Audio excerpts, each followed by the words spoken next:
Monday on Daily Delivery. Michael Rand here, Patrick Reusse with me as always on Mondays. Patrick, how you doing? I'm doing all right. Getting ready for a steamer this week. 98. Yeah, I think they say 100 maybe on Wednesday. Yeah, yeah. At least that's And not then Thursday. At least we're not doing first day run of the out to fair, the 100 degrees. run out to the state fair for 95 or whatever it is. So Yeah, that first day is gonna be look hot. out for this weekend at the state fair because people always look at the temperature before they go to the fair, and it's a little cooler on the weekend. So Yes, we're gonna get the 200,000 there on the weekend. So I know. It's it's like the world's biggest food festival. That's all it is anymore. So, as Minnesotans, I always feel like I've got this great idea when I've looked at the weather and I've decided that I yes. or the family should do something. And like, oh look, looks like this is gonna be a nice day. This seems like a good day to go do X, Y, or Z. And it's like, yeah, everybody had that same idea. You're not the only one who has a weather app these days. It is. It's incredible the success of that thing. It's just the best. I had the radio show out there, the daily one that we had to go every day, and I said the best part of losing that show is I don't have to go to the fair anymore. speak, I speak. couldn't stand it anymore, Yeah. but I'll be out there one day. But that's enough. That's enough. Thank you. I think I'm going to end So, up being out there 4 days on the woo, Star Tribune stage, interviewing various folks. Might as well get a plug in for that. We're still nailing down the exact times, but I think I'll be out there with Bill Guerin, Don wow. Plitzowite, the new Gophers women's basketball coach, um, some folks from the Gopher women's volleyball team, and maybe someone from the Lynx at some point too. So we got various things going on out there on the Star Tribune stage. So we can check Volleyball those open. out. Volleyball opens this weekend with TCU and Baylor.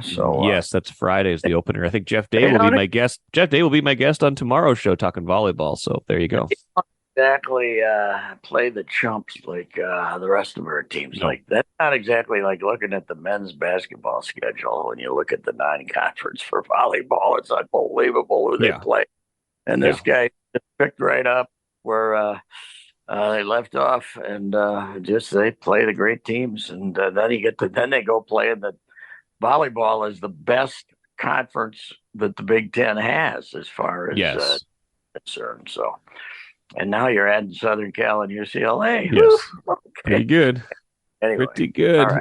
right. Patrick, the Twins, let's start there. I want to get to some Viking stuff because they played another preseason game.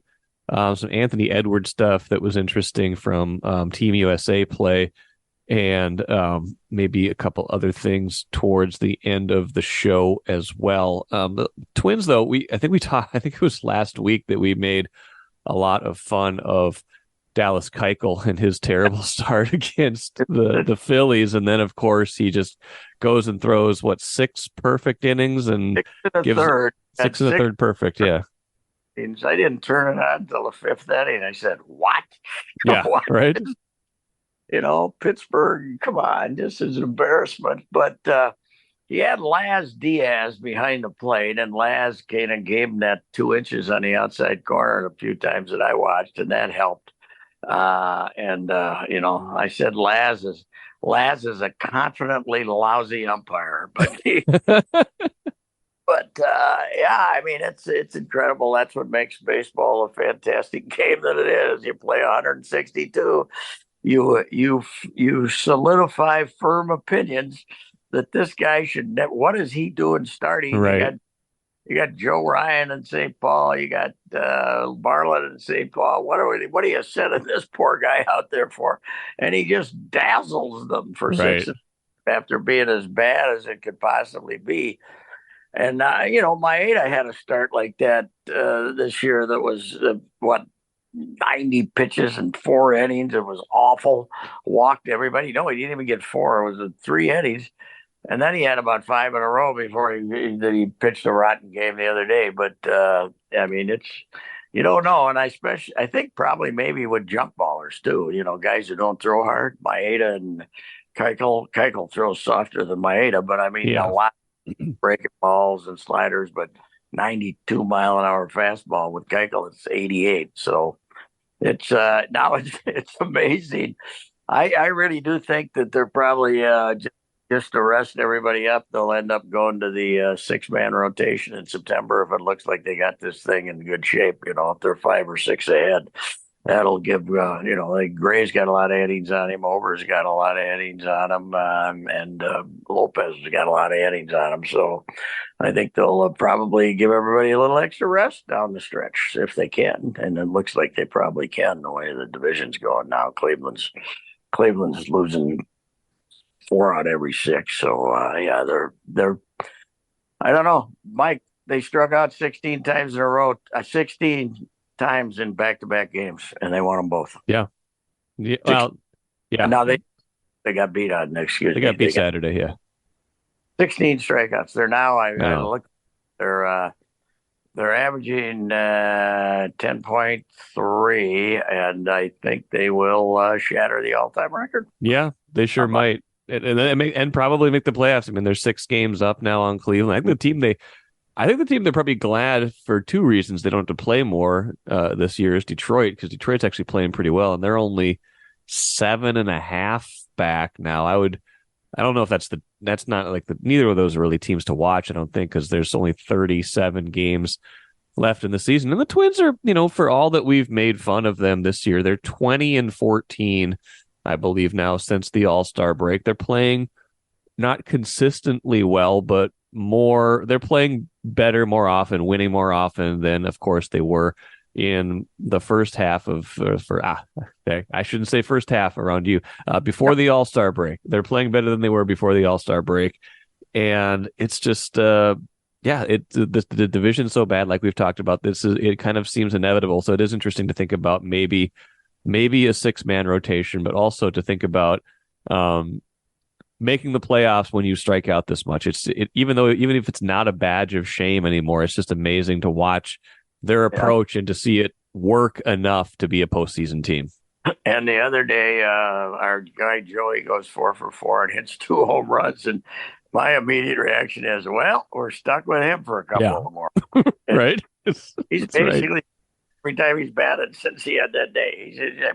Every time I've seen him, he struck out since he got hits that day. So, it's one of the stiffest swings I've ever seen in my life. But once in a while, they hit his bat. They hit his bat, and it isn't easy. But I think what's really interesting, and Phil wrote about it a couple of days. I think it was Phil who was covering the game. That I'd heard this last Tuesday when I was there from somebody that they saw Buxton working out a little in the outfield stuff.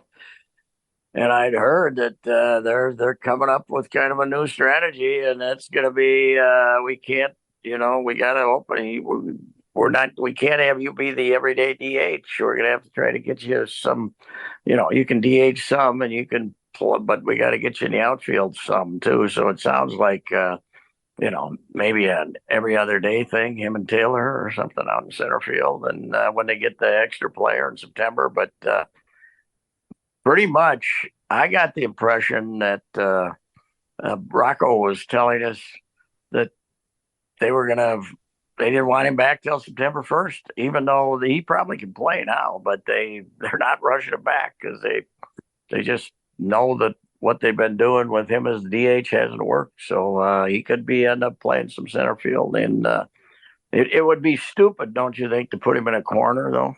Oh yeah, yeah. I don't think not a corner. Let him, if you're going to get him back out there and you're worried about injuries, let him play where he's played his whole life. Yeah. So, and he won't be out there every day, that's for sure. But that's the way they're going to do it, I guess. The bad thing about September now is you only get 1 extra player. It was, you could use 2 if you could go with 13 pitchers. But the limit's 28 instead of 20. It used to be 40. You could do anything. Right. Which was one of the dumbest rules in history. But anyway, yeah, it's that's going to be interesting. They gritted their teeth and waited for him to make it, to be productive. And now they finally got. Somebody said, "Well, we got to try to win here." Yeah, well, got to use the DH to get Julian and some of these other people in the lineup. So anyway. I would think Right. you could probably put Taylor in a corner if you wanted both of those guys in the lineup. Anymore.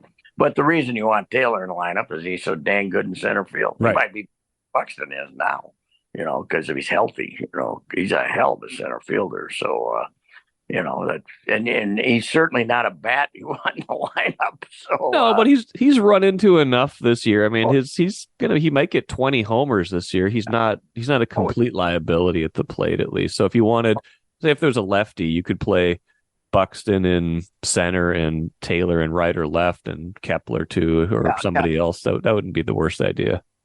I don't know about Taylor. I don't know what he is against lefties, but Yeah, that's true. Buxton's about 80 against lefties. So Yeah, that's true. this makes no sense. No. The fact that whole season makes no sense was exemplified as never before yesterday by Dallas Dallas Keuchel Keuchel. Yeah. freezing into the seventh inning. It was incredible. So, yeah, it's you know what's going to happen unless it doesn't. Meanwhile, we got some teams that are just going nuts, right? The Dodgers are what were they 13 in a row or 14 in a row or something like Well, this. and yeah, the opposite direction. I mean, if you were worried about, hey, the Twins are going to be the third division winner, but wow, the last wild card could end up being the Yankees. I don't think it's going to be the Yankees, Patrick. Oh, They've lost 8 in a row. They are going about as bad as you can. yeah, and yesterday they finally scored some runs. They go ahead 6-5 in the eighth, and then they review it and they take Yeah. up forward, and the Red Sox beat them. So I think that Aaron Rodgers' fever is probably going to take over New York. I think they've given up on the Yankees and the Mets, but the Mets, of course, are. The Mets were going to spend more money than any team in the history of baseball and be a dynasty. And by August 1st, the guy had given up and said, "We're now in a 4-year rebuilding Right. track." Right. Goofy. That's been a great baseball season, but it's frustrating to Twins fans. But I think because probably our expectations. I don't know why our expectations were so high because we had mine weren't, but they the fact that the starting pitching was good made everybody think that a lot more should be happening with this team than it is. But right now they're about where they should be when they strike out that much, I think. So I don't know. Pablo's been awfully good lately. Oh man, he's been great. Yeah. The other day he didn't have his great command, but his changeup is fantastic. That's what I had heard about him beforehand, and you saw a lot of games where that wasn't. He didn't throw it as much as I thought. But I watched the season opener with Tom Kelly, and Kelly is Mister Changeup man. Right. He loves the changeup, and he said, "I hear this guy has a great changeup." Pablo, because Randy Bush. He talked to Randy Bush. Yeah. He's got a great changeup. And then we're sitting there watching a game, and Kelly's like, we're talking, and all of a sudden he says, "There it was. There's a changeup." He was. Yeah, he does have a fantastic changeup, and he's a big, strong guy. He doesn't. Yeah. Had a couple of years where he had some arm trouble and shut down for a month or so, but no sign of that this year. And he's gonna go. They might soften it up a little in September, as I said, but otherwise he's going 200 innings, and he's third in the major leagues in strikeouts, something like that. Yeah, so. he's been really good. I mean, he wasn't really getting the results earlier in the year, but he's been lights out lately. Was it 6 scoreless the other day? And it seems like anytime he's been a nice kind of stopper for them too. Anytime they've been kind of struggling, when he gets back out there and you get to that kind of Lopez Gray, situation. And of course, Gray ran into trouble after the great first 5 innings the other day, but it seems like those guys have just kind of got them going in the right direction again. And the thing about Lopez with all those strikeouts, just think how many he'd have if he got to face the Twins instead of pitch for it. Right. Yeah, number 50. He'd have another 50. Another 50 strikeouts. Yeah. 4 starts against them. He'd have, he might average 18 for goodness sake. So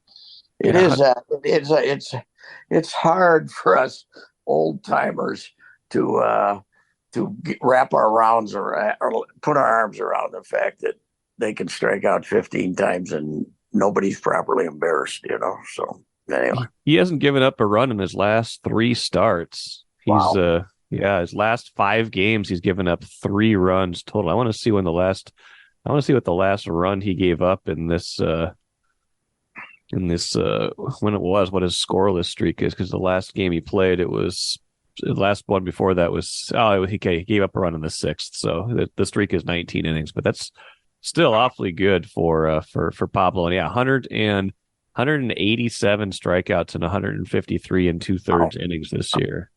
How about Emilio, by the way? Emilio's reliable here. Yes. He's given up about 3 homers at the wrong times this year, but outside of that, I know. Basically, your 8th inning guy with Jax having. Jax was terrible and then he was good, but he's been more reliable than Jax lately. I know, and that's but the moment you start to rely on Emilio Pagan is the moment that you regret relying on Emilio Pagan, right? Well, that's been the history, but he's throwing pretty good. He's throwing hard. He is. I know it. MGM Wine and Spirits is the choice for savings, service, and a great selection of spirits, premixed cocktails, wines, and of course, ice-cold beers and hard seltzers. With over 30 locations throughout the Twin Cities and beyond, there's an MGM near you. Head to mgmwineandspirits.com to find a convenient location in your area. Get social. Follow MGM on Facebook and Instagram for all the latest news and trends. Make great moments with MGM Wine and Spirits, your locally owned and operated choice for over 50 years. Save time, save money. Shop MGM.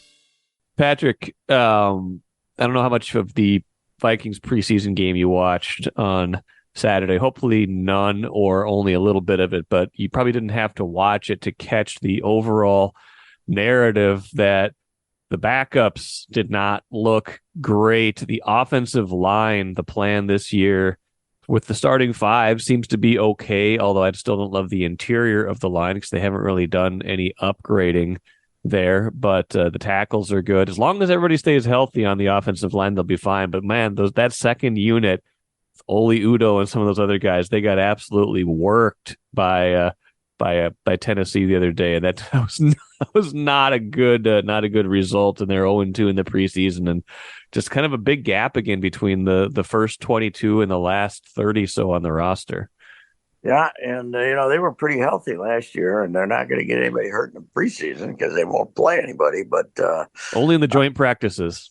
Yeah, only in the joint practices. But somebody told me that Bradbury played some in the first preseason game, and he got ran over a few times, just like it was 2 years ago again. So, and they're missing. They don't have a right guard yet, right? They don't know who it is. Is it going to be Ingram? Are they going to try to play him? I don't know.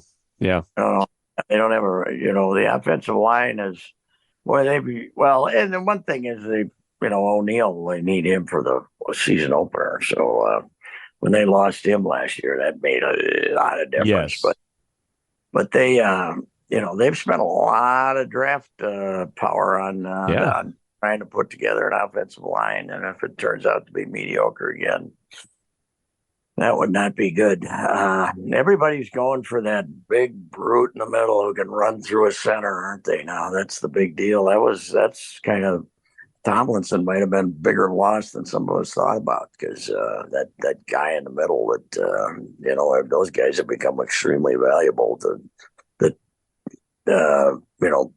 either give you some interior pressure or make you double team them every play. So I don't know. It's silly, and you people who went to the games and paid money and hung around and gave a damn, I feel sorry for you, because they're practicing out there in Egan. They're practicing, and they let the regulars play, against Tennessee in a scrimmage, but they don't let anybody play in a regular season game. I mean, Pat Mahomes played a quarter. The Chiefs fans got to see Pat Mahomes play a quarter. Why can't play a quarter? They did that, but what I don't get it. I know it's obviously to avoid injuries, but you're charging people for these games, so it's going to be interesting, Mike, to how much the players can get out of the ownership, because they usually don't get much out of them for the 18th regular season game, because that push, isn't it? They're gonna they're gonna have two of these things since nobody plays in them anymore. So Oh yeah. Well, and as soon as they went to 17, you're like, well, they're definitely going to 18 at some point, yeah, because yeah. 17 is just weird to have an odd number of regular season games. So you knew they're Well, gonna, and but now, you're right. How do they compensate them? You're right. yeah, well, they just throw a little more money at them, but the players, they got the great system because every team there's about 8 players that are indispensable, and everybody else is the same. And they're out there wearing uniforms, and they can they can make their product look very similar if you're playing with a different quality of player. I mean, everybody's replaceable, and almost. And unlike baseball, when you try to play replacement baseball, it doesn't work because they're standing out there, and you see how rotten they are. But in football, it's a big mess of if the quarterback's okay, everything's going to be watchable. So it's the players have no clout, and they have such short careers, and they all kick their money away, and they're all, if you throw a little few extra bucks at them, they're going to let you abuse them, which is the NFL owners do. So Yeah. Well, we're not too far away, about 3 weeks away now from the regular season. They've got one more preseason game next week. Then I do believe they get the 2 weeks off now between the preseason and the regular season opener. I still don't quite know what to make of this year's team, as the division's not that good. Jordan Love for the Packers has looked pretty good in the preseason so far. I don't know if I know there's gonna be a drop off. I think we gotta wait, Vikings, if you're a Vikings fan, to see how giddy you should be about the end of the Rodgers era before we see if they've got another 10 or 15 years of great quarterbacking coming to them. he was bad last year, Rodgers. So it's not. Yes, he was. You're if you think Jordan Love is replacing Rodgers in his prime, yes, it's a terrible downgrade. But if he's replacing Aaron Rodgers from last year, it's not that tough. He had a bad year, and he did. He had a bad year, and he didn't care. So they just give this guy a shot, see if he can do it. He's going to be one of them. He's going to be one of those runners, is what he's. Don't you think? Yeah. He'll take off and pick up 20 yards on you, and maybe hurt you when he hits you too. He's a big man. Yeah. But, I have no idea what to think about them. Is their defense any good now? I don't think so. Yeah. I don't know what's there. Meanwhile, Lions fevers, I think, waning already. People it is, isn't it? They got a bunch of injuries to their wide receivers and suspensions, and suspensions and stuff. Yeah, they're good. Lions 6-11. That's my prediction. 6-11. That's it.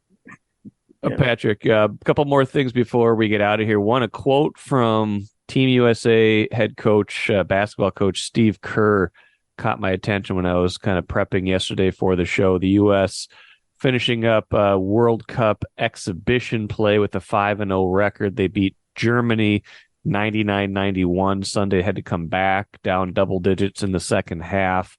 Anthony Edwards scores 34 points, pretty efficient, good on defense. Steve Kerr, head coach of the team of Edwards, says he's unquestionably the guy. You can see he knows it, but now the team knows it, and I think the fans see it. He genuinely believes he's the best player in the gym every single night, and he's such a dynamic young player. I think he's taking a leap.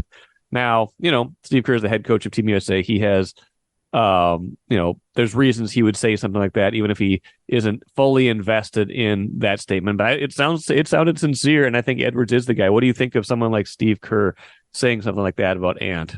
I think he's needling Cat. I hope so. Man. But he is. There's the one thing about Anthony Edwards that since day one, now he's had there's some occasional game where I wouldn't say disinterested, but he gets a little pouty if things aren't going his way. But he loves basketball, and this is more example of this, and he loves playing. And we're not always sure about some of the other fellas, and certainly not about Cat, but he I think when he gets to the gym, he's excited, and to play that night's game. And that's one thing I really like about him. And I think that's the fans perceive that too, because Yes. he's he's extremely popular with the fans, and for good reason. He's and they got him signed, so now they got to figure out how they're not going to have the largest salary cap in the history of mankind. But it's he's by himself. He makes this team the next. I think what he does is you're still going to have fans showing up, even if they end up being a disappointment if he's playing. I think he's a big reason that their attendance was really good last year, and it's going to stay that way because he's much more. I don't know. You go to the game, you watch it, and you're sure about his efforts, and you're not. That's not always the case. So and he's not looking for injuries. He's not looking to sit.